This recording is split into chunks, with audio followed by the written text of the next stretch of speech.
तुम्ही पाहत आहात MCN न्यूज मराठी। बुलढाण्यातून 8 जुलैच्या सकाळी सायकल आनंद वारीचे उत्साहपूर्ण वातावरणात पंढरपूरकडे प्रस्थान झाले। या सायकल वारीला बुलढाणा अर्बनचे अध्यक्ष राधेश्याम चांडक यांनी हिरवी झेंडी दाखवली। सुमारे 500 किलोमीटरचा प्रवास 5 दिवसात पूर्ण करत वारकरी पंढरपूर येथील रिंगण सोहळ्यात सहभागी होणार आहेत। या सायकल वारीत 10 महिलांसह एकूण 100 सायकलपटू सहभागी झाले असून दररोज सुमारे 120 किलोमीटरचा प्रवास करून मुक्काम करण्यात येणार आहे। 17 देशात सायकल प्रवास करून इंडिया बुकमध्ये नोंद झालेले 75 वर्षीय संजय मयुरे हे या सायकल वारीचे नेतृत्व करत आहेत। विशेष म्हणजे विविध अधिकारी व कर्मचाऱ्यांचाही या वारीत उत्स्फूर्त सहभाग आहे। गेल्या 5 वर्षांपासून बुलढाणा ते पंढरपूर सायकल आनंद वारीची परंपरा अखंडपणे सुरू आहे। MCN न्यूज मराठीकरिता शेख अजीज मोहम्मद, बुलढाणा।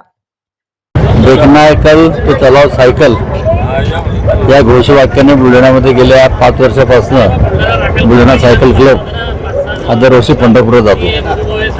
अतिशय 20-25 लोकांचा सुरू झालेला क्लब आज 150 लोकांपर्यंत जाऊन पोहोचलेला आहे। त्यांच्या प्रसारामुळे दिवसेंदिवस लोक सायकल चालवायला लागलेले आहेत आणि दरवर्षी बुलढाणा तर्फे त्यांच्या मुक्कामाची आणि जेवणाची व्यवस्था रस्त्याने 3-4 ठिकाणी करण्यात येते आणि पुढच्या वर्षी मला वाटतं 250-300 लोक जातील। खूप लोक इंटरेस्टेड जाण्यासाठी मी यांना आमच्या बुलढाणा परिवारातर्फे आणि समस्त बुलढाण्याच्या नागरिकांतर्फे शुभेच्छा देतो। धन्यवाद। सायकल चालवा हे याच्या पाठीमागे हेतू असा आहे की जास्तीत जास्त लोकांनी सायकल चालवून फिट इंडिया फिट राहावं, त्याकरता हा उपक्रम सुरू केलेला आहे। गव्हर्नमेंटने सुद्धा याला हे मान्यता दिलेली आहे आणि संपूर्ण महाराष्ट्रामधनं पंढरपूरला साधारण 10,000 लोक येणार आहेत सायकलवर। आपल्या बुलढाणा जिल्ह्यामधनं साधारण 100 लोक, जळगाव जामोदचे 22 लोक आहेत, काही खामगावचे आहे, काही शेगावचे आहे। तर सायकल चालवा हा हेतू आहे। प्रवास आहे तुमचा कशा पद्धतीने? इथं आम्ही पहिले जालन्याला जाणार आहे, त्यानंतर बीडला, त्यानंतर बार्शीला आणि मग या पंढरपूरला। किती दिवसाचा प्रवास? 4 दिवसाचा। 11 तारखेला आम्ही तिथे पोहोचू। 12 तारखेला सकाळी तिथे रिंगण एक सोहळा असतो आणि मोठा एक कार्यक्रम होतो। तिथे पूर्ण महाराष्ट्रातले सायकल स्वार येतात। किलोमीटरचा आहे प्रवास? साधारण 450 किलोमीटरचा प्रवास आहे आणि त्यामध्ये सगळ्यांनी मदत केलेली आहे। काही राहण्याची व्यवस्था बरेच ठिकाणी, बुलढाणा अर्बननी पंढरपूरला राहायची व्यवस्था, खूप ठिकाणी जेवणाची व्यवस्था, सगळ्यांचं चांगलं सहकार्य आहे। गव्हर्नमेंटकडनं ही ॲम्ब्युलन्ससुद्धा दिलेली आहे।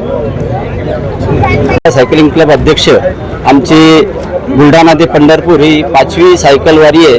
दरवर्षी महाराष्ट्र सायकल संमेलन असतं, त्या ठिकाणी आपल्या बुलढाण्यातून पहिल्या वर्षी 3 लोकांपासून सुरुवात झाली आणि आता जवळपास 100 सायकलिस्ट यामध्ये सहभागी झालेले आहेत। आमचा हा 4 दिवसाचा प्रवास नियमित असं 100 ते 120 किलोमीटर असं सायकलिंग प्रवास करून आम्ही पंढरपूर येथे पोहोचतो आणि त्या ठिकाणी रिंगण सोहळा एकदम अप्रतिम अशा या सोहळ्याला सर्वजण उपस्थित राहतात आणि त्या ठिकाणी गेल्यानंतर सर्वांचा थकवा 450 किलोमीटर किती सायकलिंग केली असली तरी तिथे गेल्यानंतर सर्व थकवा निघून जातो। आणि यामध्ये विशेष म्हणजे महिलांचा सुद्धा 10 महिला यावर्षी सहभागी झालेल्या आहेत आणि एक 14 वर्षाच्या मुलीपासून तर 75 वर्षाच्या युवकापर्यंत यामध्ये आमचे सगळे सायकलिस्ट सहकारी सहभागी झालेले आहेत। धन्यवाद।